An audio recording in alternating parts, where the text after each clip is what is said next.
Hola, hola. Buenos días, buenas tardes, buenas noches. Bien, hoy vamos con la clase número 5 del curso de Derecho Administrativo que estoy dando. Vamos a ver el día de hoy lo relativo a las fuentes del derecho administrativo. ¿Sí?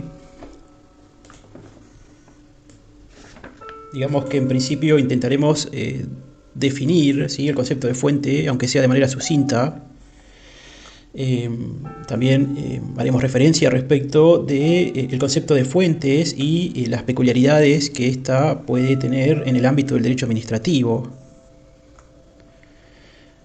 Seguidamente haremos una breve clasificación de las fuentes del derecho, ¿sí?, para luego pasar a hablar respecto de, obviamente, organizándonos jerárquicamente, de las distintas fuentes que existen del derecho administrativo en Argentina. ¿Sí? Como en primer término existe lo que es la Constitución, la ley, el decreto ley, ¿sí?, los reglamentos, los distintos tipos de reglamentos,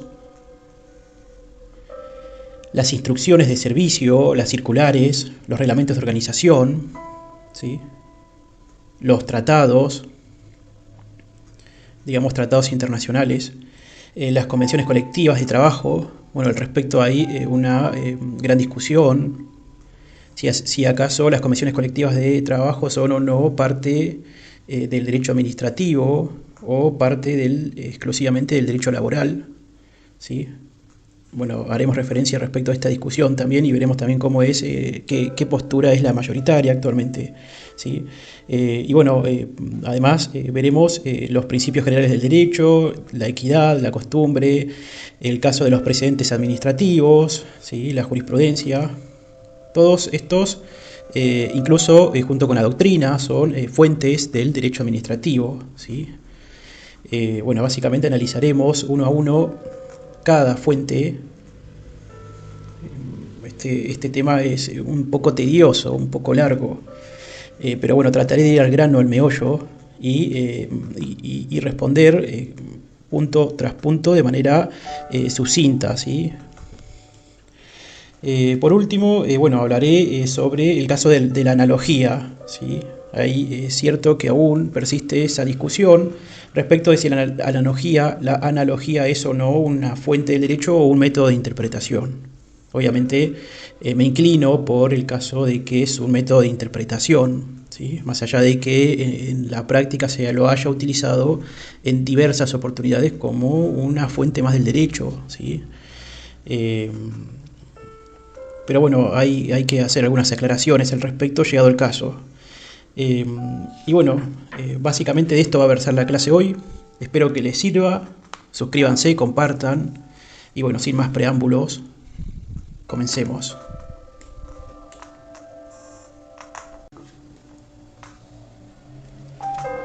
Bien, bueno, respecto del estudio acerca de lo que son las fuentes del derecho, diremos en primer término que esto no pertenece al ámbito, digamos, estrictamente del derecho administrativo, ¿sí?, sino que constituye en rigor un tema propio de la llamada teoría general del derecho, ¿sí? Bueno,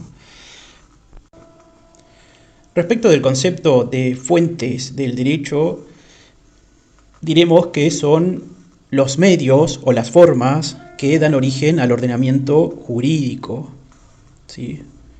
Para el caso del ordenamiento jurídico administrativo, vale tener en cuenta que el mismo es una rama del derecho en formación, ¿sí?, una rama del derecho en un continuo formación, en una continua formación-transformación, el cual no se cristaliza definitivamente en ningún momento, sino que se mantiene en un continuo mutación, ¿sí?, conforme a la realidad que debe regular, ¿sí?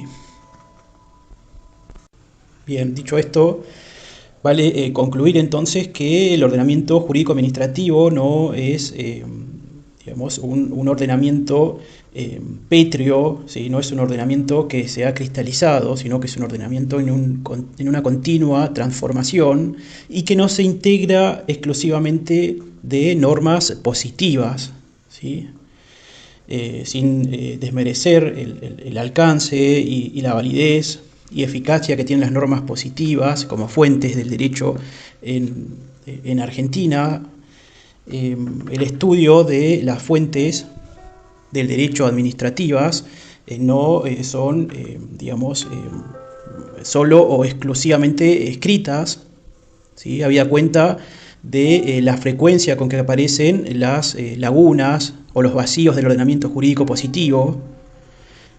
Incluso se dice que el derecho administrativo en rigor apareció precisamente cuando los hombres de Estado, cuando los juristas advirtieron que el derecho de los administrados, ¿sí? Cuando el derecho de los administrados no derivaba exclusivamente de las leyes, sino que en la mayor parte de las veces derivaba de las soluciones que se prescribían para arreglar, ¿sí? Las controversias con la administración pública. Digamos que dentro de lo que son las peculiaridades del derecho administrativo y al momento de estudiar las fuentes del derecho administrativo, no debe perderse de vista, en cierta medida es conocida, ¿sí? Y que debe enfatizarse la gravitación que ha tenido el llamado Consejo de Estado de Francia, ¿sí? Este era un órgano administrativo que se encargó de arbitrar respuestas justas, fundadas en la realidad social,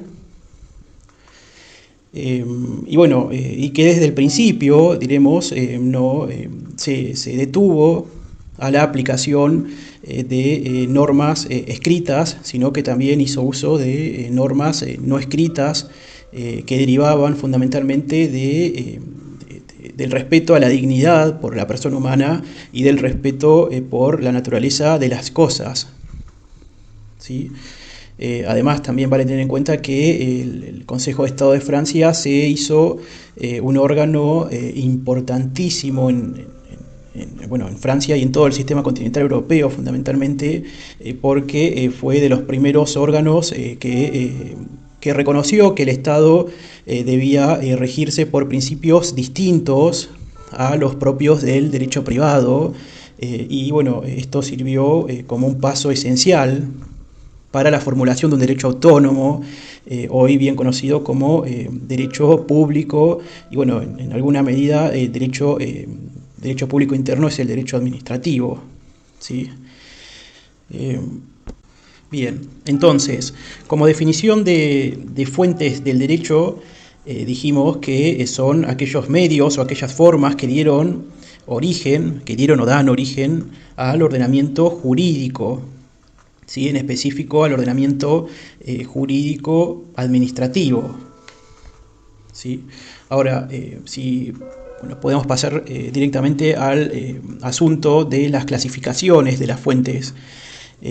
Digamos que hay varias formas de clasificar las fuentes del derecho, ¿sí? Hay una primera forma que creo que es la forma predominante, la forma más utilizada, la más aceptada, que es la que distingue en si las fuentes son fuentes reales o materiales, por un lado, respecto de las fuentes formales, por el otro, ¿sí? Las fuentes reales o fuentes formales indudablemente encierran la idea de justicia, ¿sí? Se enfatizan sobre la idea de justicia en cuanto intentan superar aquella concepción estrictamente legalista o positivista del derecho, ¿sí? En cambio, las fuentes formales son aquellas que dan origen al ordenamiento jurídico positivo, ¿sí? El cual emana de órganos estatales competentes a través de un cauce formal, ¿sí? A través de un procedimiento preestablecido, previsto por el mismo derecho positivo, ¿sí? O sea, por un lado tenemos entonces lo que son las fuentes formales que dan origen al ordenamiento jurídico positivo, ¿sí? A la norma escrita, y que emana de los órganos estatales competentes a través de un procedimiento preestablecido, ¿sí? Ese procedimiento preestablecido a la vez es derecho positivo, ¿sí?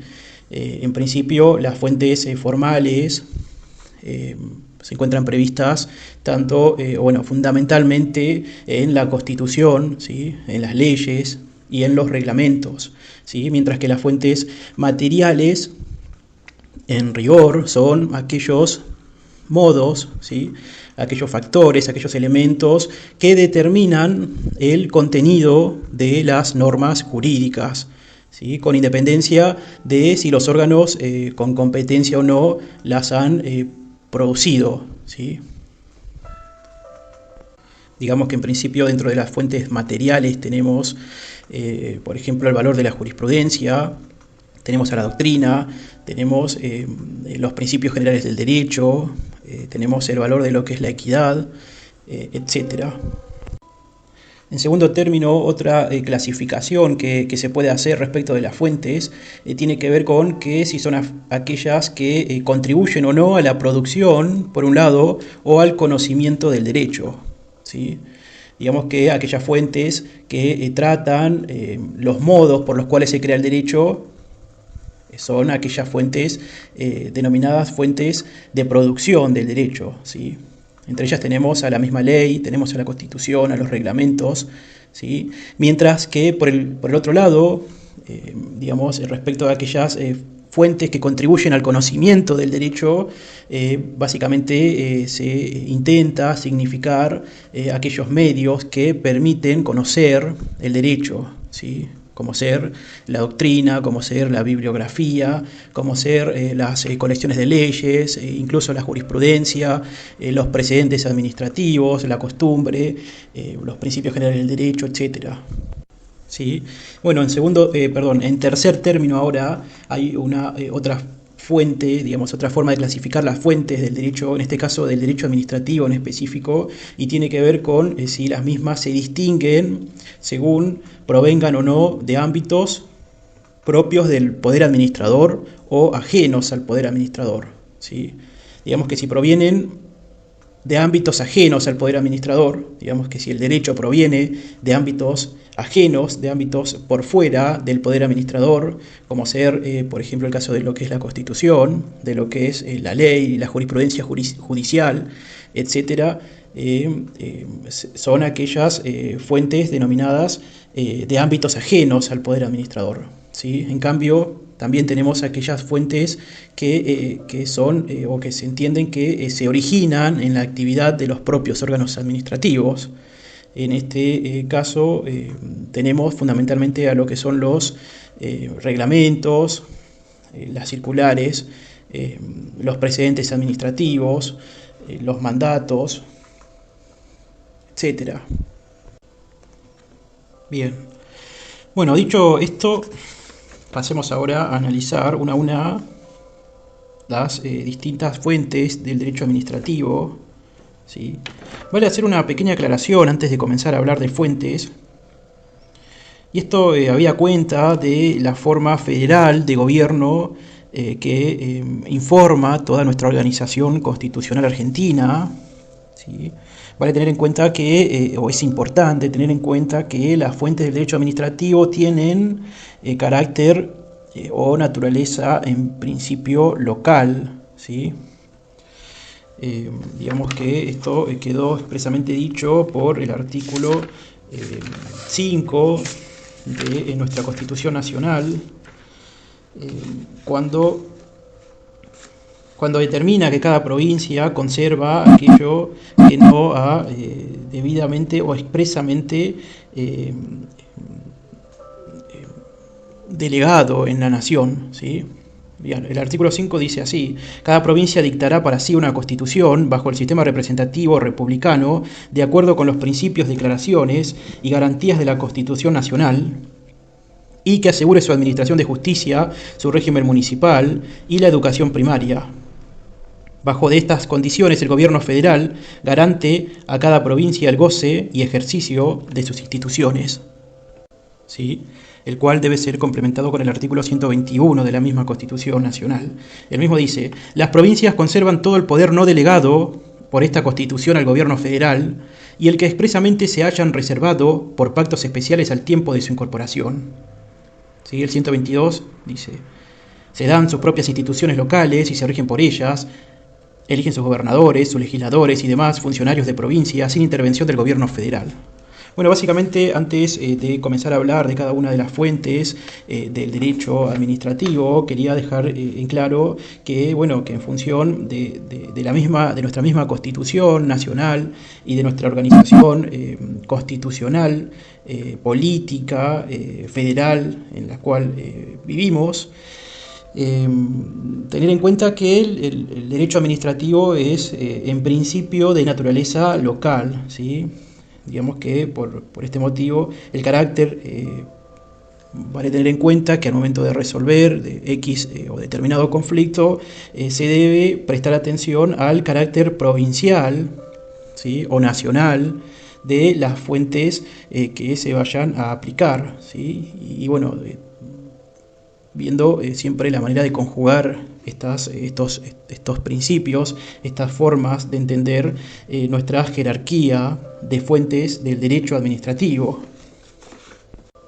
Bueno, dicho esto, ahora sí, pasemos a hablar de las distintas fuentes.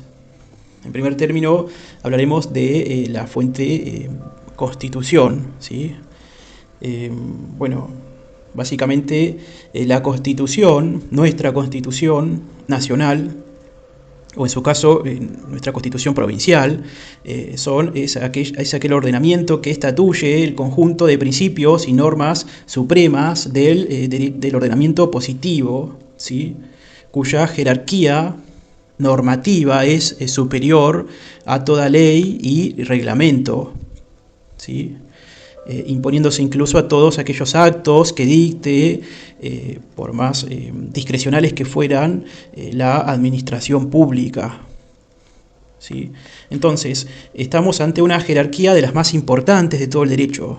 Diría que es la más importante de todo el derecho, particularmente para el derecho administrativo, ¿sí? Cuyos capítulos nutren, digamos, el derecho administrativo se nutre de los principios y de las normas constitucionales. Así mismo lo prevé el artículo 31 de nuestra Constitución Nacional. El artículo 31 dice así: esta Constitución, las leyes de la Nación, que en su consecuencia se dicten por el Congreso, y los tratados con las potencias extranjeras, son la ley suprema de la Nación, y las autoridades de cada provincia están obligadas a conformarse a ellas. No obstante, cualquiera disposición en contrario que contengan las leyes o constituciones provinciales, salvo para la provincia de Buenos Aires, los tratados ratificados después del pacto de 11 de noviembre de 1859. Bueno, entonces, básicamente deducimos que este artículo, digamos que la Constitución, asimisma se ubica en un estado de primacía, ¿sí? En donde no solo sus principios, sino también las normas constitucionales y los tratados que el Congreso firme y las leyes dictadas por el mismo Congreso son, digamos, ley suprema, ¿sí? Y como ley suprema, las mismas no, tienen operatividad por sí mismas, ¿sí? No siendo indispensable que las mismas declaraciones, los mismos derechos ni las garantías deban ser reglamentadas a posteriori, ¿sí? Bueno, entonces, volviendo a aquella coexistencia de la que hablé antes de iniciar a hablar de la Constitución como fuente, no debe perderse de vista, ¿sí?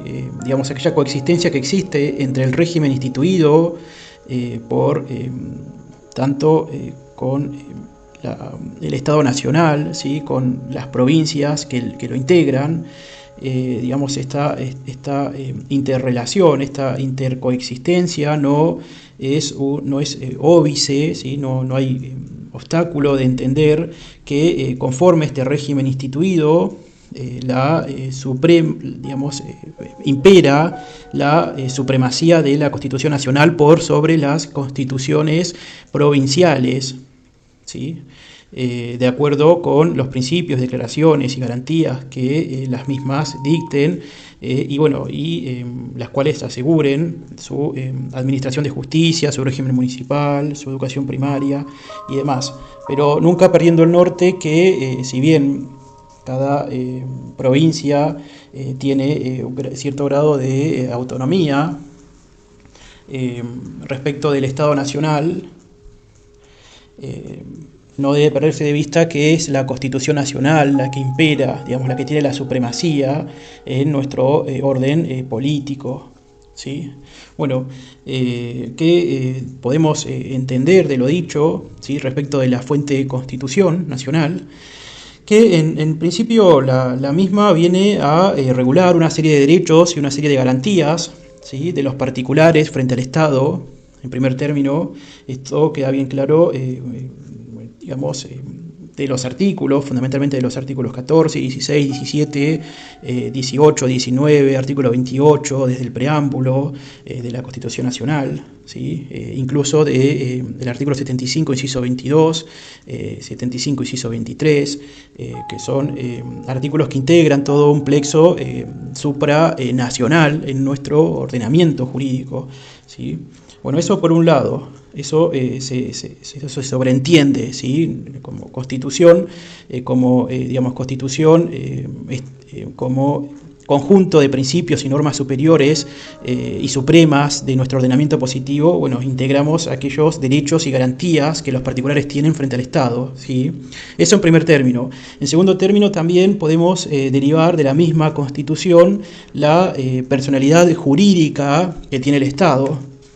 Se dice que la personalidad jurídica de nuestro Estado, ¿sí?, de nuestro Estado nacional, fundamentalmente queda estatuido, ¿sí?, o se encuentra reconocido así por el artículo 35 de nuestra Constitución Nacional. El mismo dice así, leo: las denominaciones adoptadas sucesivamente desde 1810 hasta el presente, a saber, Provincias Unidas del Río de la Plata, República Argentina, Confederación Argentina, serán en adelante nombres oficiales indistintamente para la designación del gobierno y territorio de las provincias, empleándose las palabras Nación Argentina en la formación y sanción de las leyes.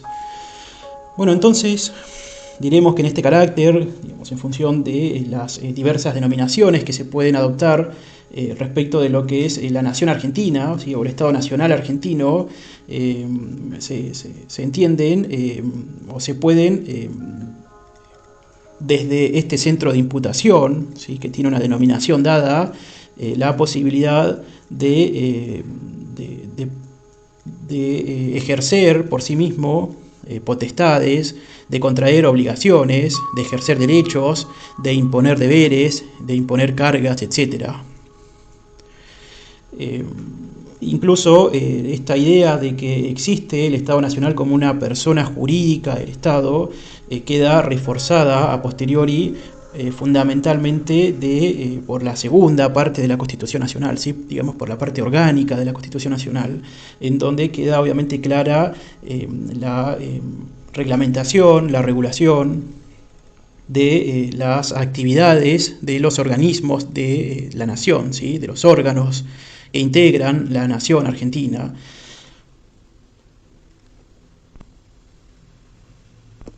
¿Sí?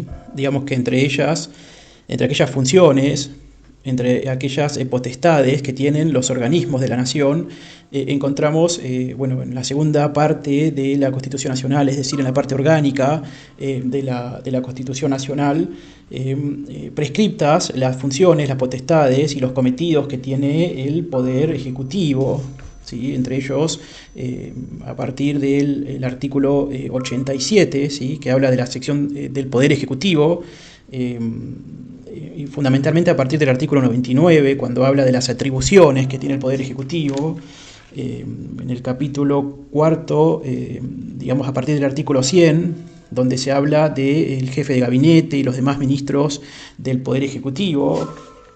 Estos son, los artículos más ricos, ¿sí? Son las fuentes más ricas que tiene actualmente nuestro derecho administrativo, ¿sí? Sin desmerecer obviamente la función que tienen las leyes, pero en rigor estos artículos que regulan las atribuciones, las potestades y los cometidos del Poder Ejecutivo y por ende del derecho administrativo se encuentran fundamentalmente o enraizados jerárquicamente en estos artículos de la Constitución Nacional, de los cuales se derivan, entre otras normas, ¿sí?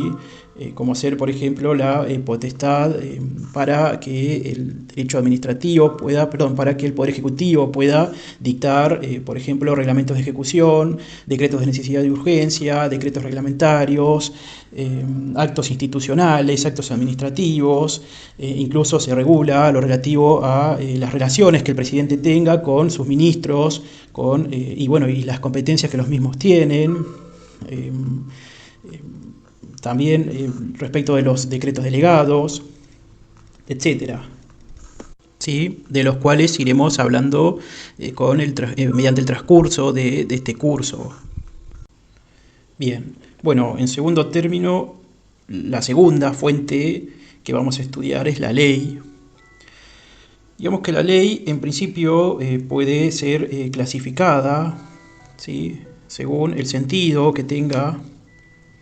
Digamos que en principio la ley puede ser clasificada si es una ley en su sentido material o si se sigue un sentido formal, e incluso se ha combinado ambos sentidos adoptando un criterio mixto. ¿Qué quiero decir con esto? Bueno, básicamente que la ley en su sentido material es entendida como aquel acto o aquella norma jurídica que crea, que modifica o que extingue algún derecho de carácter general y de manera obligatoria, ¿sí? Esta es la definición de ley en su sentido material. Mientras que también existe su definición en un sentido, en un criterio formal, ¿sí? En este caso la ley es aquel acto emanado del órgano legislativo conforme a un procedimiento preestablecido, ¿sí? Lo cierto es que en lo que a nosotros nos compete, hemos, al estudiar las diversas funciones estatales, hemos también llegado a la conclusión que no solo todo acto, toda norma jurídica que crea, que modifica o que extingue un derecho y que a la vez es de carácter general y de carácter obligatorio es ley, ¿sí? Sino que también existen los reglamentos. Digamos que también existen actos jurídicos, actos administrativos, incluso hay dos notas que son típicas de toda ley, que es la nota de que son de carácter general y de carácter obligatorio. Bueno, se ha criticado mucho respecto del carácter general porque se dice que si bien la generalidad de la ley consiste básicamente en ser aquella circunstancia que regula mediante normas, situaciones jurídicas, abstractas, impersonales y objetivas que se aplican o pueden aplicarse a toda la comunidad o a un sector o a algún conjunto de individuos, ¿sí?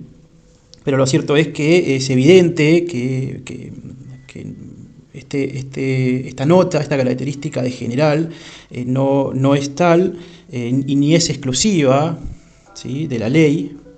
Se ha dicho entonces que no es un elemento esencial. ¿Por qué? Porque existen leyes que otorgan, o que están destinados a regular o a conceder derechos o potestades de manera particular, ¿sí? A particulares en específico. Me estoy refiriendo a aquellos casos en donde una ley viene a otorgar, por ejemplo, subsidios, viene a otorgar, por ejemplo, pensiones, decreta algún tipo de honor, algún tipo de privilegio. Y bueno, en tal sentido es que se concluye que la falta de generalidad en sí no es un obstáculo para calificar a la misma como una ley, ¿sí? En virtud de que la generalidad de la ley no es una nota natural de la ley, porque no hace, que es una nota natural de la ley, pero que no es una nota esencial de la ley, ¿sí?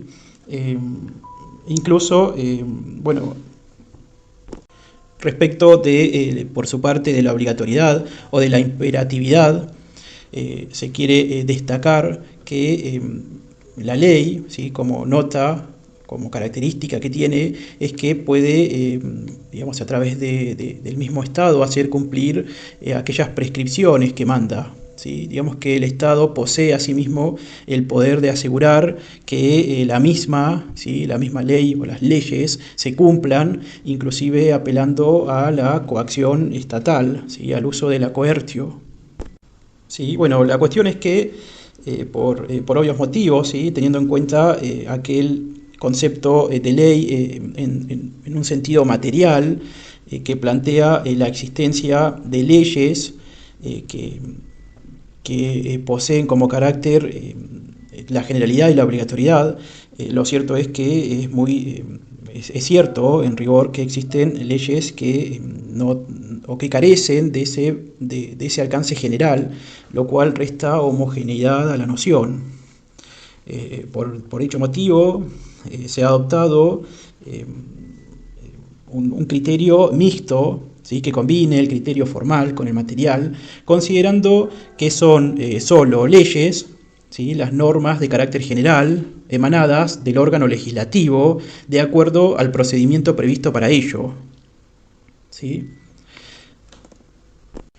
Lo importante a saber acá es que la ley, digamos, entendida esta como una fuente del derecho, debe combinarse, ¿sí?, tanto el sentido material con el sentido formal, con el criterio formal, para poder la misma ser diferenciada, ¿sí?, distinguida de aquellos reglamentos, de aquellos actos que cumple, ¿sí?, a través del ejercicio de sus potestades, el Poder Ejecutivo. En rigor estoy haciendo referencia a aquellos reglamentos y decretos que el Poder Ejecutivo puede emitir, ¿sí?, en ejercicio de sus funciones de administración y de gobierno que les compete. La cuestión es que hay que diferenciar, ¿sí?, distinguir la ley, ¿sí?, la ley en su sentido formal y material, fundamentalmente diferenciarla conforme a su criterio formal, ¿sí?, porque es importante que el órgano legislativo, de acuerdo al procedimiento preestablecido para ello, emita lo que se denomina ley, ¿sí?, la cual en principio concede derechos con derechos y obligaciones, ¿sí?, con notas de generalidad y con la nota de obligatoriedad, ¿sí?, o de imperatividad. ¿Sí? Pero es importante distinguir el reglamento, ¿sí?, incluso el acto administrativo de la ley, porque imperan principios distintos al momento de hacer interpretaciones relativas al uso de, ¿sí?, y aplicación de las leyes y de los actos o reglamentos administrativos, ¿sí? Digamos que en principio las leyes cuentan con, al momento de ser interpretadas y aplicadas, con principios propios y exclusivos de las leyes. En cambio, los actos administrativos y los reglamentos cuentan con actos propios y exclusivos del derecho administrativo. Aquí es donde, por ejemplo, es de utilidad el principio, la inderogabilidad singular de los reglamentos. Por ejemplo, en el ámbito del derecho administrativo se entiende que ningún acto administrativo puede ir en contra de reglamentos de superior jerarquía, ¿sí? En cambio, en el contexto, digamos, en el ámbito, en el fuero de las leyes, imperan otros principios que son distintos, como ser el principio de ley posterior deroga ley anterior, ley especial deroga ley general. También procede, por ejemplo, el principio de la irretroactividad de las leyes, aunque con algunas excepciones, el cual resulta también de aplicación al derecho administrativo. Pero bueno, digamos que el estudio del derecho administrativo y al momento de analizar la ley como fuente del derecho es importante poder hacer esta distinción, ¿sí? Me detengo en esto, es importante poder hacer esta distinción a los efectos prácticos. Incluso al momento de estudiar el procedimiento legislativo, más allá de que esto es competencia o ámbito de estudio en el ámbito del derecho constitucional, ¿sí? Al derecho administrativo le importa también estudiar la conformación de las leyes, ¿sí?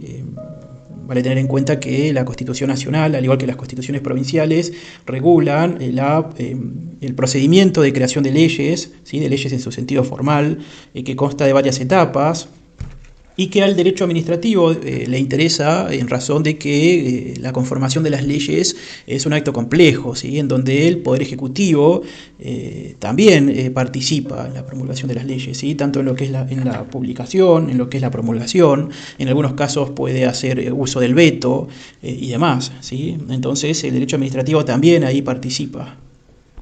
¿Sí? Bueno, en tercer término existe como fuente del derecho, se ha visto poco, se estudia poco actualmente, sí se ha estudiado más en un pretérito, y me estoy haciendo referencia al caso de los decretos leyes, ¿sí? Digamos que la realidad nos demuestra que en ciertas circunstancias el Poder Ejecutivo dicta actos obligatorios de alcance general, ¿sí? Incluso sobre materias que, bueno, esto en principio del principio de reserva de ley, ¿sí? Hay materias que son exclusivas del Congreso y que deben ser reguladas solo a través de la ley, ¿sí? Lo cierto es que la realidad nos ha mostrado que el Poder Ejecutivo en ciertos casos regula sobre materias que deben ser competencia exclusiva de la ley formal, y estoy hablando acá en estos casos del uso, ¿sí? Del instrumento normativo que corresponde ser denominado como decreto ley. ¿Por qué digo que la realidad histórica nos muestra esta circunstancia, esta realidad? Bueno, porque el decreto ley en principio se ha visto, ¿sí? Se ha utilizado en aquellos casos en donde el Poder Ejecutivo asume de facto, ¿sí? Asume de facto y, bueno, dictando leyes, ¿sí? Que son denominados decretos leyes, que tienen poder de iure, pero con un origen viciado de facto, ¿sí? Porque han asumido por diversos medios, ¿sí? Pero no por el medio que nuestra Constitución prevé para que el Poder Ejecutivo asuma y ocupe ese lugar. La cuestión es que incluso la jurisprudencia de Nación, es decir, la Corte Suprema de Justicia de la Nación, ha justificado en algún momento en orden a la necesidad de asegurar la vida del Estado y su validez, ¿sí? La eficacia, ¿sí?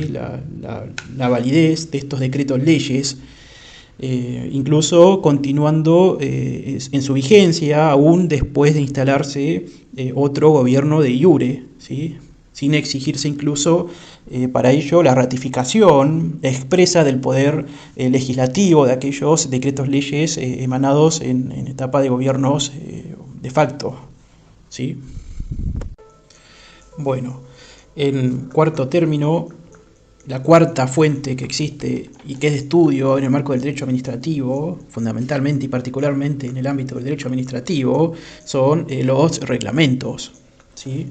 El reglamento puede ser definido como aquel acto unilateral, ¿sí? Que emite un órgano de la administración pública, creador de normas jurídicas, generales y obligatorias, ¿sí? Entonces diremos que, que el reglamento es el acto jurídico unilateral que emite un órgano de la administración pública, ¿sí? No específicamente el Poder Ejecutivo ni los ministerios, sino que puede provenir de cualquier órgano de la administración pública competente para ello, ¿sí? Vale remarcar que esta es una actividad, Juan Carlos Cassagne define que esta es una actividad materialmente legislativa, ¿sí? O materialmente normativa, diremos. No sé si recuerdan cuando hablamos de lo que es la ley, distinguimos dos notas esenciales, ¿sí? En algunos casos se ha dicho que son naturales en rigor de la ley, pero que son compartidos también con el reglamento. Estamos hablando de la nota generalidad e imperatividad, ¿sí? bueno, en el caso de la ley, la misma que ha sido promulgada, ¿sí?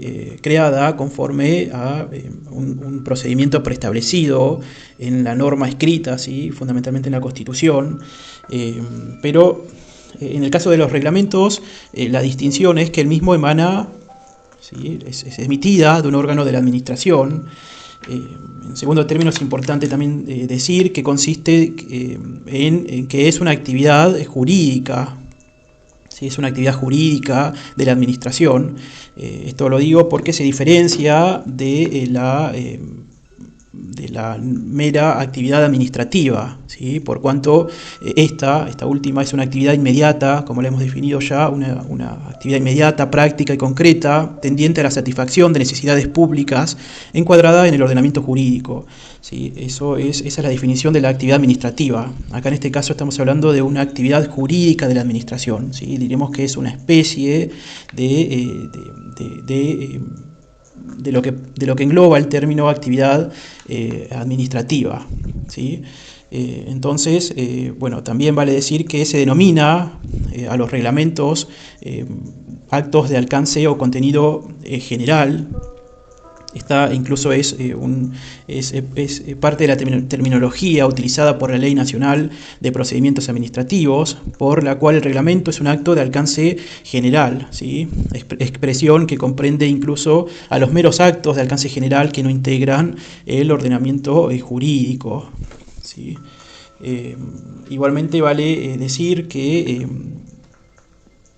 la mera figura, ¿sí? La figura del reglamento no agota todas las situaciones que traduce la emisión de actos de alcance o contenido general en sede administrativa, ¿sí? También existen actos o normas que solo tienen eficacia particular, ¿sí? O eficacia interna en la administración y que están dirigidas no a la generalidad de los administrados, sino dirigidas a los agentes públicos, en cuyo caso las mismas son definidas como instrucciones de servicios, ¿sí? O circulares, ¿sí? Son otra fuente del derecho administrativo, que no producen, como dije, efectos jurídicos respecto a los particulares, ¿sí? Y bueno, y que su principal efecto jurídico deriva del deber de obediencia jerárquica del inferior al superior, ¿sí? No tanto de un deber jurídico, porque una condición abstracta ha sido regulada, sino que deriva fundamentalmente de una situación o de un deber de obediencia, ¿sí? Entre un inferior al superior, ¿sí? También vale decir que los reglamentos se encuentran sujetos a un régimen jurídico peculiar, ¿sí? Que los diferencia, bueno, ya lo he dicho esto, de las leyes en sentido formal, ¿sí? Incluso se diferencian de los actos administrativos. Podemos decir que los actos administrativos son aquellos actos particulares en donde se aplica, ¿sí? En principio se aplica el reglamento, ¿sí? El reglamento como norma administrativa general, ¿sí? Como norma jurídica administrativa general, cuando la aplicación del mismo se hace de manera particularizada, el mismo tiene la denominación de acto administrativo, ¿sí? En principio. Incluso también es distinto de lo que se conocen como instrucciones de servicios, circulares y demás reglamentos internos y demás, ¿sí? Bueno, ¿cuáles son las características principales de los reglamentos? Diremos que, por ejemplo, constituyen o integran el ordenamiento jurídico, ¿sí?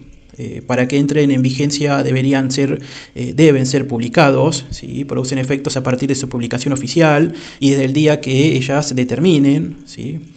En este aspecto se asemejan a las leyes, ¿sí? Bueno, sí, se asemejan a las leyes y difieren de los actos administrativos en el sentido de que los mismos son objetos de notificación, ¿sí? Y también difieren de las instrucciones, difieren de las circulares o de los reglamentos internos de la administración en el sentido de que los mismos no requieren ser publicados, ¿sí? En cambio, el reglamento sí requiere ser publicado y adquiere vigencia desde que el mismo lo designa o, en su caso, a partir del 8º día, ¿sí? En tercer término, los mismos pueden ser derogados de manera total o de manera parcial por la misma administración pública en cualquier momento, no rigiendo el principio de estabilidad del acto administrativo. ¿Sí? Sí. Ya vamos a ver lo relativo al acto administrativo en específico. Después, bueno, están sujetos a los mismos principios que la ley en cuanto al principio de retroactividad. ¿Sí? Los reglamentos no son retroactivos, digamos. Excepto, esto lo dice en nuestro Código Civil y Comercial, excepto en aquellos casos en donde no se afecten derechos adquiridos. ¿Sí? Bueno, también los reglamentos tienen un régimen de protección jurisdiccional propio. ¿Sí? Si bien no modifican situaciones subjetivas, sino hasta que son aplicados, ¿sí? Mediante un acto particular, ¿sí? Mediante un acto administrativo. La ley nacional de procedimiento administrativo asimismo hace posible igualmente su impugnación, ¿sí? Básicamente en dos supuestos. Eso lo vamos a ir viendo con más detalle en este curso, pero bueno, básicamente estos dos supuestos son cuando el interesado a quien el acto le afecte o pueda afectar en forma cierta e inminente en sus derechos subjetivos haya formulado un reclamo ante la autoridad que lo dictó con un resultado adverso. ¿Sí? En ese caso puede él mismo acudir a la justicia y solicitar su impugnación, ¿sí? O si no, cuando el acto general ya se hubiera aplicado, ¿sí? En cuyo caso la impugnación será de manera indirecta, ¿sí? Porque en principio la impugnación iría contra el acto subjetivo individual, ¿sí? El acto administrativo particular, y de manera indirecta se solicita en este caso la impugnación, ¿sí? de este acto administrativo de alcance general, llámese reglamento. ¿Sí? Bueno, en cuyo caso, cuando se habilita, digamos, cuando queda expedita la vía judicial, ¿sí? Agotada la vía administrativa, diremos. ¿Sí? Y bueno, igualmente, asimismo, el Reglamento Nacional de la Ley Nacional de Procedimiento Administrativo permite a los particulares impugnar en el ámbito administrativo, ¿sí? En sede administrativo, mediante recursos administrativos, mediante recursos administrativos de alcance, de actos de alcance general, cuando los mismos cuando la misma autoridad lo hubiera dado o comenzado a dar aplicación, ¿sí? Digamos que entonces hay tres posibilidades, ¿sí? Para impugnar estos reglamentos, incluso una en el ámbito de la sede administrativa, ¿sí? Si no, hay que acudir, expedita esta, hay que acudir a la vía judicial.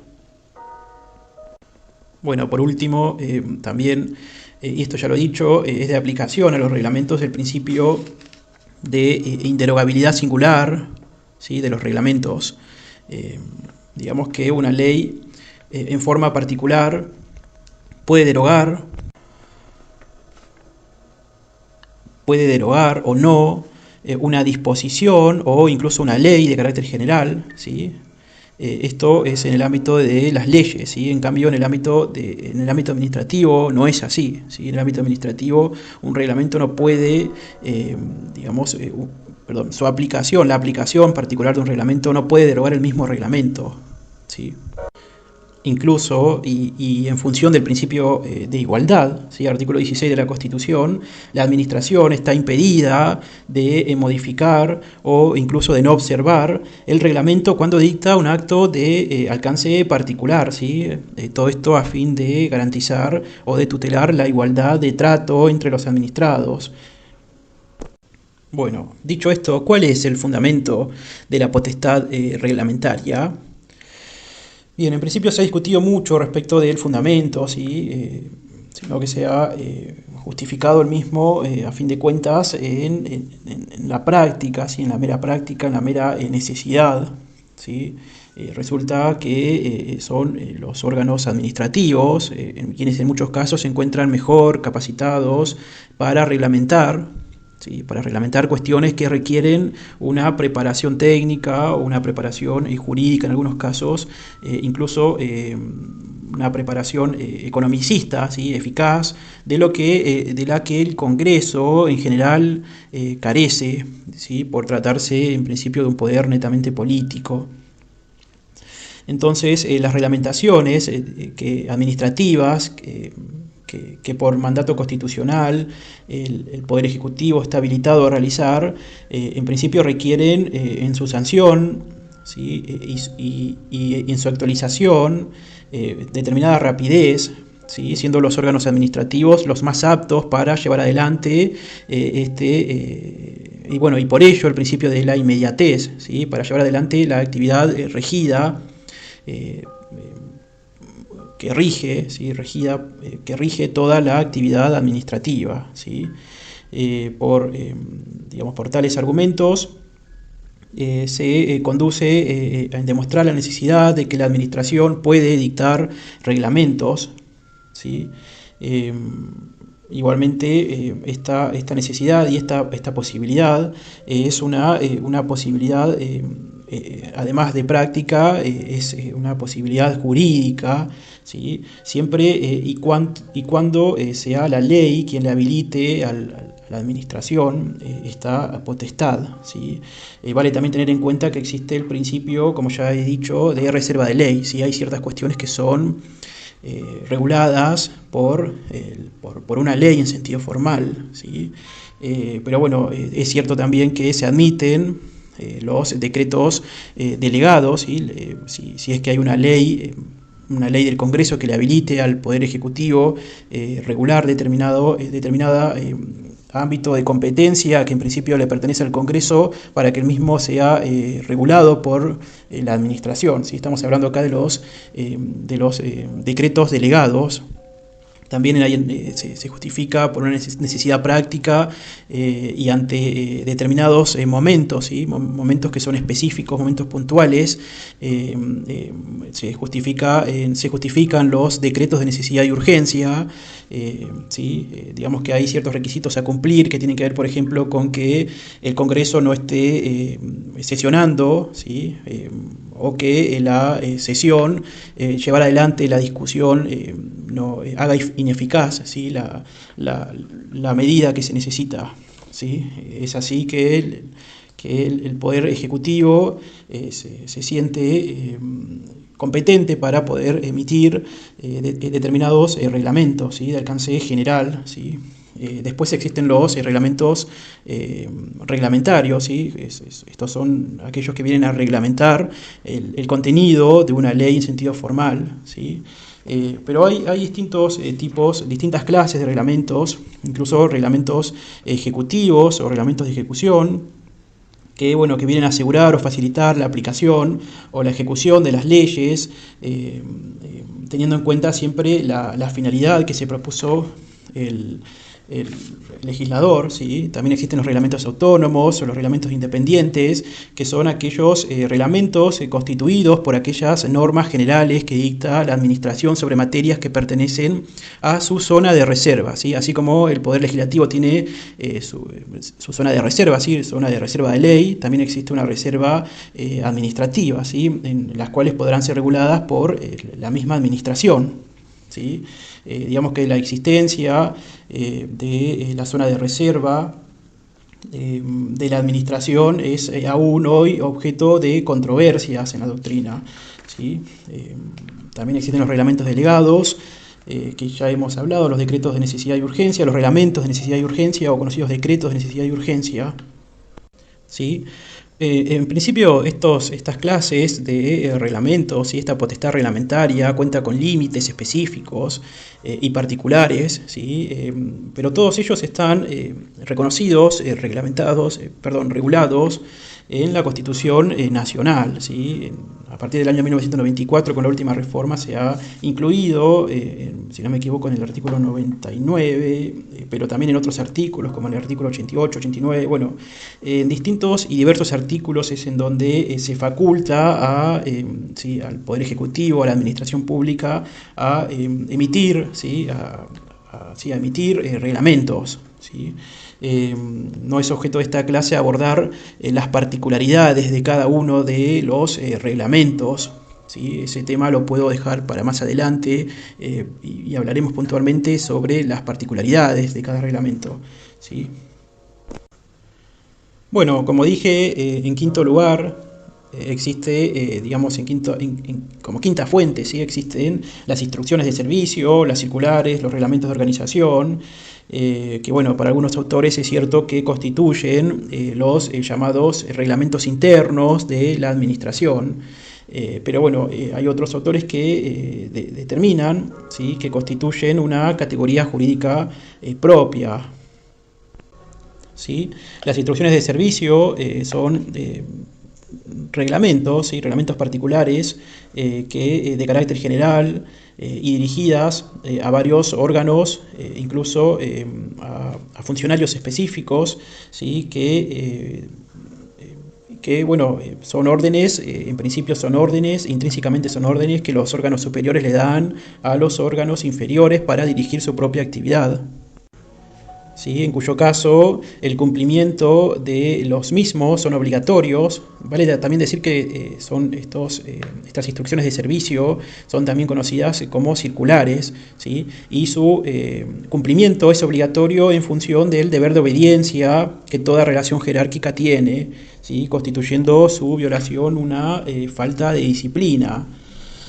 Si bien se trata de una actividad jurídica de la administración, las circulares las circulares no obligan ni vinculan jurídicamente a los particulares, ¿sí?, sino que simplemente obligan o vinculan jurídicamente a los funcionarios que integran ese órgano al cual es fue destinada la circular, ¿sí? También tenemos los reglamentos de organización, ¿sí? Estos son dictados para estructurar, ¿sí?, funcionalmente a los organismos o a las entidades del Estado, ¿sí? Estos reglamentos de organización también sirven para atribuir competencias e incluso para delegarle funciones, creando cargos, funciones, potestades, etc., ¿sí? Si bien se trata de una actividad que no vincula y carece de efectos respecto de terceros, se rige por los mismos principios que las circulares, ¿sí? Otro punto no menor y que los diferencia de los reglamentos es que los mismos no requieren, digamos, para ser válidos no requieren ser publicados, ¿sí? En sexto lugar, tenemos a los tratados y a los tratados internacionales. En principio, el tratado internacional es parte del derecho público, ¿sí? En principio, los tratados son acuerdos, ¿sí?, es derecho público, que integra la voluntad entre distintos estados, ¿sí?, incluso entre un estado o distintos estados y un organismo internacional de carácter público, ¿sí? Sin dudas, los tratados en principio son de derecho público, ¿sí? Y son en principio también regulados, o al menos el campo de estudio se encuentra bajo el fuero del derecho internacional público, ¿sí?, o en su caso derecho internacional privado, ¿sí? Pero es fuente del derecho administrativo, ¿sí?, en algunos casos, y cuando los mismos obligan, ¿sí?, cuando estos tratados internacionales obligan a los órganos o a las entidades administrativas a realizar determinada actividad, ¿sí?, o cuando contienen disposiciones de derecho administrativo aplicables en el ámbito interno del país, ¿sí? Digamos que por un lado es una cuestión distinta determinar el orden de prelación y validez que los mismos tratados tienen dentro del ordenamiento, ¿sí? Y también esto es distinto respecto de la obligatoriedad o no que dicho acuerdo se logre para regular determinada actividad, determinado órgano o entidad administrativa para ser realizada, ¿sí?, por el Estado en atención de sus integrantes y de las personas que conforman el Estado, ¿sí? Bien, en séptimo lugar, como fuente tenemos, se discute en realidad respecto de lo que son las convenciones colectivas de trabajo. En algunos casos sí puede llegar a ser fuente del derecho administrativo, ¿sí?, en aquellos casos en donde estos convenios colectivos, que son en rigor acuerdos, ¿sí?, entre las asociaciones profesionales de los empleados y las organizaciones sindicales, para regular el contrato que rige las relaciones laborales, ¿sí? Digamos que en algunos casos, cuando el mismo esté destinado a regular situaciones que tengan que ver con la relación de empleo entre agentes del Estado, ¿sí? En donde los trabajadores sean en rigor agentes del Estado. En esos casos, bueno, sí interesa al derecho administrativo estudiar el convenio colectivo aplicable, ¿sí? Pero bueno, en rigor, no, digamos, en la generalidad de los casos, el convenio colectivo no es objeto de estudio del derecho administrativo. En algún momento se ha afirmado que su naturaleza no es contractual, ¿sí? Sino que en realidad una vez que el mismo ha sido homologado, se ha dicho que pasaba a ser un reglamento, ¿sí? Un reglamento. Bueno, esto no es así, y no es así porque los reglamentos administrativos son solo dictados por órganos o entes estatales, ¿sí? Siendo digamos, las asociaciones profesionales o los movimientos sindicales órganos, si bien en algunos casos de derecho público, también existen de derecho privado, ¿sí? Por otra cuestión también tiene que ver con que los convenios colectivos regulan en la generalidad de los casos, diría, a la situación de los trabajadores, ¿sí? De trabajadores del sector privado en el marco de un contrato regido por el derecho privado, ¿sí? En cambio, digamos, la ley de contrato de trabajo en principio no es de aplicación para los empleados de la Administración Pública Nacional, ni provincial, ni municipal, excepto, bueno, excepto la misma ley de contrato de trabajo lo dice, excepto que por acto expreso se los incluya en la misma ley o en el régimen de los convenios colectivos de trabajo. Entonces, si justo el funcionario, digamos, o determinados funcionarios, determinados grupos de funcionarios caen en esa excepción, ¿sí? Y se les aplica la ley de contrato de trabajo y asimismo se les aplica el convenio colectivo que rige la situación laboral que llevan. Bueno, en este caso se estudia, ¿sí? Se estudia, es de aplicación el derecho administrativo y se estudia como fuente el convenio colectivo, ¿sí? Solo en estos casos determinadamente circunscriptos. ¿Sí? Seguidamente, en octavo lugar, creo, ya estamos, la fuente a estudiar, ¿sí? La fuente del derecho administrativo que sigue son los principios generales del derecho, ¿sí? Los mismos son, en rigor, el origen o el fundamento de las normas, ¿sí? De las normas positivas, y participan de la idea básica de principalidad, ¿sí? Que les otorga primacía frente a las restantes fuentes del derecho, ¿sí? Bueno, se fundan el respeto de la persona humana, o se fundan en la naturaleza de las cosas, ¿sí? Encierran en sí mismas la concepción de la existencia del derecho natural. Estos principios son fundamentales, ya que constituyen el basamento en que se sienta y fundamenta el ordenamiento positivo en general, ¿sí? Por eso es fuente del derecho, constituyen, como dije, la causa y la base del ordenamiento, y existe con independencia de su reconocimiento, tanto ya fuera legal o jurisprudencial, ¿sí? Seguidamente existe, digamos, en noveno lugar, como fuente la equidad. Debo decir en rigor que la equidad no es una fuente de derecho, ¿sí? Muchos la clasifican o la integran como si fuese un principio general del derecho más, ¿sí? Incluso otros dicen que la equidad en rigor es un principio de interpretación de ley, ¿sí? De la misma manera que es un principio de interpretación de la ley la analogía, ¿sí? La analogía que a su vez es un principio de interpretación y de aplicación de ley, ¿sí? ¿Sí? Incluso, bueno, en el ámbito del derecho administrativo, que es nuestro ámbito de competencia, al menos el ámbito de competencia de nuestro curso, la equidad se ha determinado como, si bien como un criterio de aplicación, de interpretación, en la práctica se ha utilizado, ¿sí?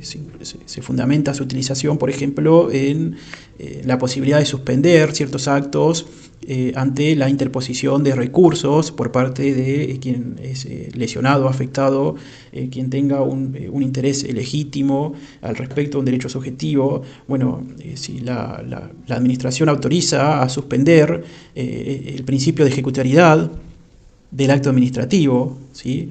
Y esta limitación, ¿sí? esta suspensión que se realiza en razón del principio de equidad, ¿sí? Nuestro sistema normativo siempre intenta prever mediante disposiciones generales y abstractas todas las situaciones que pueden darse, y bueno, la equidad en rigor es de fundamental trascendencia, ¿sí? de fundamental importancia para aplicar con justicia, humanidad e igualdad las normas e incluso los reglamentos e incluso los actos administrativos e incluso las circulares e incluso la jurisprudencia, los precedentes administrativos y demás. Bueno, en noveno lugar, existe, digamos, dentro de estas fuentes lo que se denomina como costumbre, ¿sí? La costumbre es el comportamiento uniforme y constante del pueblo, ¿sí? Con la convicción de que tal proceder corresponde a una obligación jurídica. También existe, en décimo lugar, los precedentes administrativos, ¿sí? Los precedentes administrativos son aquellos, justamente como se dice, ¿no? Precedentes, es aquella aplicación reiterada, ¿sí? Por parte de los órganos del Estado, y que sí constituyen una fuente del derecho administrativo, ¿sí? Ya que configura una forma única, una forma práctica peculiar en que se manifiesta la costumbre en el derecho administrativo, ¿sí? Esa peculiaridad que reviste el precedente como fuente del derecho administrativo se refleja en la relatividad de su fuerza vinculatoria, ¿sí? Y en las garantías jurídicas que deben rodear la decisión que sea parte de una práctica constante, ¿sí? Entonces el precedente administrativo es una fuente del derecho administrativo más, ¿sí? Lo mismo que la jurisprudencia, ¿sí? La jurisprudencia judicial en este caso, el sentido más usual de la palabra, es aquella forma uniforme, ¿sí? Habitual, ¿sí? Se entiende por jurisprudencia aquella forma en la que los jueces aplican el derecho, ¿sí? Bueno, también es de fundamental trascendencia el estudio de la jurisprudencia, ¿sí? Si bien se dice que la jurisprudencia resuelve para casos concretos, es decir, el efecto es para el caso concreto, es de vital importancia estudiar su correlato en la práctica, porque incluso los jueces inferiores, ¿sí? Tienen el deber, un deber moral aunque sea, de aplicar conforme lo que la jurisprudencia, ¿sí? La jurisprudencia superior, los órganos judiciales superiores vayan determinando, ¿sí? Pero esto no es solo, digamos, el estudio de la jurisprudencia no es solo de vital importancia para los jueces o los abogados, los operadores del sistema de justicia, sino que también esto tiene un correlato en la misma administración pública, ¿sí? Digamos que la jurisprudencia tiene un papel preponderante, ¿sí? Y que incluso está muchas veces ratificado, ¿sí? Muchas veces surge incluso en los dictámenes de órganos jurídicos que integran, ¿sí? De órganos que integran la administración, ¿sí? Bueno, por eso también es importante, ¿sí? Que estos dictámenes sean también estudiados, pero que los mismos son integrados por abogados y que deben tener en rigor respeto, ¿sí? Aunque sea un respeto moral, de lo que la jurisprudencia judicial o de la doctrina que emana de esa jurisprudencia se viene diciendo para que sea seguida, ¿sí? Obligatoriamente por todos los abogados que asesoran al Estado. Esto no lo digo yo, sino que esto lo dice Juan Carlos Casagne, ¿sí? En décimo lugar creo que ya estamos, o décimo primer lugar, bueno, no importa. La fuente del derecho administrativo que sigue es la doctrina, ¿sí? Se entiende por doctrina la opinión o las teorías que los tratadistas, los estudiosos o los juristas del derecho proponen, ¿sí? Su importancia es fundamental por la influencia que ejercen tanto en los jueces, en los operadores del sistema judicial, en los legisladores y en la misma administración pública, ¿sí? En rigor igualmente se entiende que se trata de una fuente del derecho administrativo indirecta, ¿sí? O mediata, y que bueno, que aunque no es una fuente del ordenamiento jurídico, puede ser una fuente de conocimiento del derecho, ¿sí? Por último queda, aunque sea deslizar algunas ideas respecto de la analogía, ¿sí? Puede decirse que la analogía no constituye, no es una fuente del derecho, sino que en rigor es una técnica de interpretación y de aplicación del derecho, ¿sí? Digamos que la analogía consiste en aplicar un precepto jurídico, ¿sí? Un precepto jurídico interpretado para una determinada situación a otra que coincide, ¿sí? A otra situación que coincide fácticamente con la primera.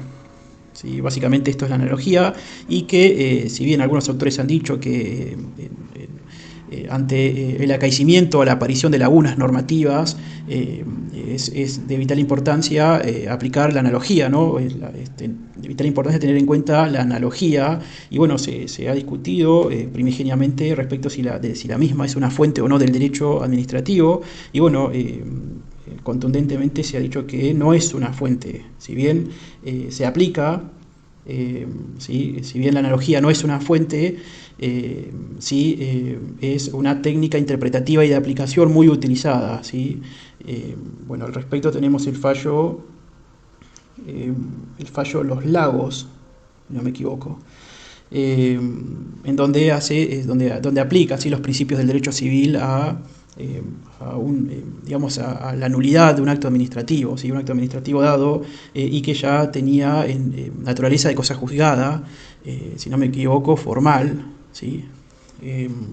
Así que bueno, básicamente esto es de lo que quise hablar hoy. Hemos abordado bueno, el asunto fuentes, ¿sí? Espero que les haya servido. Lamento haberme en algunos momentos metido en determinados vericuetos que por ahí pueden tender a hacer confundir, ¿sí? a quien me esté escuchando, pero bueno, se hizo con la mejor de la voluntad. Compartí si te gustó el video, ponle like, deja tu comentario y será hasta la próxima, ¿sí? Bueno, saludos.